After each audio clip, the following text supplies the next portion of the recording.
अस्सलाम वालेकुम रहमतुल्लाहि व बरकातुहू। दो बातें मुझे आपसे अर्ज करनी है।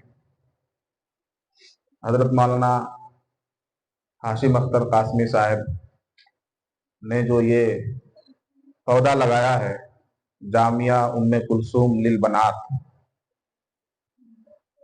ये इंशाअल्लाह एक दिन तनावर दरख्त बनेगा। और ये दरख्त उन्होंने कौम की मिल्लत की बच्चियों के लिए लगाया है। इस दरख्त का फायदा और इस दरख्त का समरा जो हासिल होगा वो कौम मुस्लिम को, हमारी मिल्लत को हासिल होगा इंशाअल्लाह। इसलिए कि आज बहुत ज्यादा जरूरत है इस बात की कि जिस तरह मुसलमान अपने लड़कों को, अपने बच्चों को दीनी तालीम से आरास्ता कराएं, जैसा कि करा भी रहे हैं, उससे ज्यादा जरूरत इस बात की है कि हम अपनी बच्चियों को दीनी तालीम से आरास्ता कराएं, अपनी लड़कियों को दीनदार बनाएं। हमारे घरों में जो बिगाड़ है मुआशरती तौर पर, हमारे घरों में आप लोग देखती होंगी कि शादी अगर किसी के यहां होती है तो कितने रस्म रिवाज हैं, और हर रस्म रिवाज वो इस्लाम के खिलाफ है। हल्दी हो, गीत गाना हो, इतने ज्यादा बाराती हो, जहेज हो, तिलक हो, और पता नहीं क्या क्या खुराफात करते हैं, जूता चुराई, मिठाई खिलाई, हाथ धुलाई, डांस, डीजे, नाच गाना, ये सब शादियों में होता है या नहीं होता है? ये सब इसलिए हो रहा है कि उन घरों में जो औरतें हैं, जो हमारी माँ चचियां हैं, वो दीनदार नहीं है, उन्हें दीनी तालीम हासिल नहीं की है उन लोगों ने। तो मैं दो बातें आप हजरात से अर्ज करना चाह रहा हूं कि आपने जो मदरसे में दाखिला लिया है या आपके गार्जियन ने जो आपको मदरसे में भेजा है, तो यहां आप ये सोचकर पढ़ें कि हम यहां अपने ईमान को मजबूत करने आए हैं। क्या करने आए हैं? अपने ईमान को मजबूत करने आए हैं, दीनदार बनने के लिए आए हैं। और यहां से हम दीनदार बच्चियां बनकर निकलेंगी, हम यहां से दीनदार खातून बनकर निकलेंगी, हम यहां से अल्लाह वाली बनकर निकलेंगी। ठीक है, एक तो इरादा ये कर लीजिए आप। और दूसरा इरादा आपको यह करना है कि हमारे घरों में जो बुराइयां पाई जाती हैं, इस्लाम मुखालिफ जो रुसूमात पाई जाती हैं या नजरियात पाए जाते हैं, और हमारे घरों में जो बदअकीदगी फैली हुई है ना, किसी को कुछ हो जाता है तो कोई भले कोरे दिया, जादू कोरे दिया आप, किसी को कुछ हो जाता है तो भले चादर चढ़वा मदारत जाए। तो ये सब क्या है? ये बदअकीदगी है, ये ईमान की कमी है। ठीक है, तो दूसरा इरादा आपको ये करना है कि हमारे घरों में जो बिगाड़ है, हमारे घरों में जो बेदीनी है, हमारे घरों में जो बदअकीदगी है, जो ईमान की खराबी है, उसको हम दूर करेंगे यहां से जाकर। ठीक है, इंशाअल्लाह ये इरादा करेंगे आप, इसलिए कि आज के वक्त में ईमान का तहफ्फुज बहुत ज्यादा जरूरी है और घरों के माहौल को दीनदार बनाना बहुत ज्यादा जरूरी है।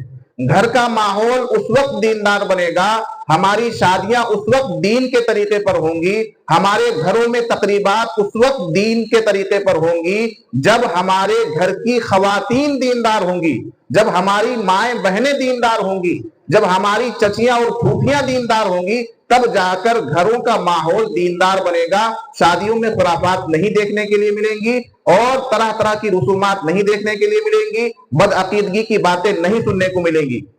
और आप ही लोग कल होकर किसी घर की गार्जियन बनेंगी, किसी की मां बनेंगी, किसी की चची बनेंगी, किसी की फूफी बनेंगी, आप हजरात पर जिम्मेदारी आयद होंगी। तो आप हजरात अपने घर के माहौल को सुधारने का अज़्म लेकर यहां रहिए कि हम अपने घर में बेदीनी नहीं होने देंगे, हम अपने घर को दीनदार तरीके से ढालेंगे और हम अपने घर में पर्दे का माहौल तैयार करेंगे, है ना। अभी तो कोई भी आप लोग देखती होंगी, खाला की लड़की है, फूफी की लड़की है, चाची की लड़की है, आप लोग घर जाती होंगी ना, देखती होंगी, कोई कारो साथे बोठे चले गए, बाइक है ना, मोटरसाइकिल कारो माथा ओढ़नी नीचे, है ना, कोई बुरकाई नहीं पहनती है, हिजाब ही नहीं लगा रही है, कोई पर्दा वर्दा कुछ उन लोग के अंदर नहीं है। क्यों है ऐसा?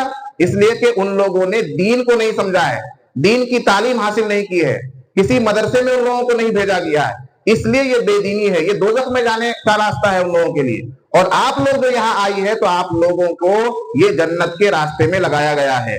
अब अगर आप लोग इस रास्ते से भटक जाएंगी और उन लोगों से मुतासिर होकर, उन लड़कियों से मुतासिर होकर आप सोचेंगे कि नहीं हमको भी इसी तरह करना चाहिए, घर जाकर हम भी दुपट्टा उतार के फेंक देंगे, हम भी उसी तरह से रहेंगे, फैशन का लिबास पहनेंगे, लिपस्टिक लगाएंगे, मेकअप करेंगे और लड़कों के साथ घूमेंगे, तो फिर ये समझा जाएगा कि आपको तो जन्नत के रास्ते पर लगाया गया था, लेकिन आप जन्नत के रास्ते को छोड़कर दोजख के रास्ते में जाना चाहती है। क्या ऐसा करना चाहती है आप लोग? नहीं करना चाहती है ना? कहां जाना चाहती हैं आप लोग? जन्नत के रास्ते में। तो इसके लिए जरूरी है कि हम यहां भी दीनदार बनकर रहें और अपने घर में भी जाकर ये कोशिश करें कि दूसरे लोग भी हमसे मुतासिर हो, हम दूसरे से मुतासिर ना हो, यानी हम दूसरों का देखकर उनकी नकल ना करें, बल्कि हमारी नकल करने वाली हमारी बहन बन जाए, कि कोई हमको देखकर हिजाब लगाने लगे, कोई हमको देखकर बुर्का पहनने लगे, कोई हमको देखकर पर्दा करने लगे। ये होनी चाहिए बात हमारे अंदर। समझ में आई बात? इंशाअल्लाह एक आखिरी बात बताकर मैं अपनी बात खत्म करता हूं कि अभी अपने ईमान को बचाना बहुत ज्यादा जरूरी है, इसलिए कि पूरे मुल्क में मुसलमान बच्चियों को टारगेट करके हिंदू बनाया जा रहा है ना। हिंदुओं में एक पूरी टीम है, जमात है, उन लोगों की का संगठन है, उन लोगों को ट्रेनिंग देकर भेजा जाता है कि जाओ और मुसलमान लड़कियों पर डोरे डालो, उनको फोन करो, उनको कॉल करो, स्कूल कॉलेज में जाकर उनको जो है अपने प्यार के जाल में फंसाओ और फिर उनको शादी करके हिंदू बना दो तो उनका ईमान खत्म हो जाएगा। समझ में आई बात? ये साजिश चल रही है। तो ऐसे वक्त में अपने ईमान को बचाना बहुत जरूरी है। किसी एडवोकेट ने, जो मुसलमान वकील था, उसने एक वाकया लिखा अपना कि एक लड़की थी जिसका नाम शबीना था। क्या नाम था? शबीना एक लड़की। वो कोर्ट में गई उस वकील साहब के पास, वकील हमारा मुसलमान था ना, उस वकील के पास वो शबीना नाम की लड़की गई एक लड़के को लेकर के हमारी शादी करवा दीजिए, आप कोर्ट मैरिज करा दीजिए। क्या करा दीजिए? कोर्ट मैरिज हम लोगों का करा दीजिए आप। तो वकील साहब कहने लगे कि अच्छा तुम्हारा नाम क्या है? लड़की ने बताया कि मेरा नाम शबीना है। लड़का से पूछा तुम्हारा नाम क्या है? तो उसने कहा मेरा नाम राकेश है। क्या नाम है? राकेश है। तो पता चल गया लड़का हिंदू है और लड़की मुसलमान है। तो वकील ने कहा यार ये तो गड़बड़ हो जाएगा, वकील मुसलमान था। तो वकील ने कहा अच्छा रुकिए, मुझे सोचने दीजिए क्या होता है। तो इस दरमियान में लड़के ने भी, लड़की ने भी कहा कि हुजूर वकील साहब हमारी मदद कर दीजिए, हम लोग बहुत परेशान हैं, करा दीजिए हम लोगों का कोर्ट मैरिज। तो वकील ने कहा ठीक है रुकिए तो आप कम से कम। तो लड़के को लगा कि हाँ अब हमारा काम बन जाएगा। तो लड़के ने कहा कि वकील साहब आप रुकिए, मैं आपके लिए नाश्ता लेकर आता हूँ, है ना, होता है ना कि मैं आपके लिए समोसा वगैरह लेके आता हूँ। तो वो समोसा लेने चला गया। इस बीच में वकील साहब को लड़की से बात करने का मौका मिल गया। तो वकील साहब ने कहा कि तुम मुसलमान हो, ये हिंदू है, तुमने इस पर एतमाद कैसे किया? कैसे तुम एक गैर मजहब के हिंदू लड़के से शादी करने जा रही हो? तो लड़की ने कहा मैं इससे बहुत प्यार करती हूँ, ये हमको ऐसा ऐसा वादा किया है, इस तरह से रखेगा, बहुत प्यार करेगा, जिंदगी भर खुश रखेगा। इसी तरह का तो करता है ना लड़का लोग, इसी तरह धोखा देता है। तो वकील साहब ने कहा अच्छा तुम इसके घर को जानती हो? लड़की से पूछा वकील साहब ने कि तुम इसके घर को जानती हो? कहा नहीं इसका घर हम नहीं जानती। कि इसके भाई बहन को जानती हो कि नहीं? कि इसके गार्जियन को जानती हो कि नहीं?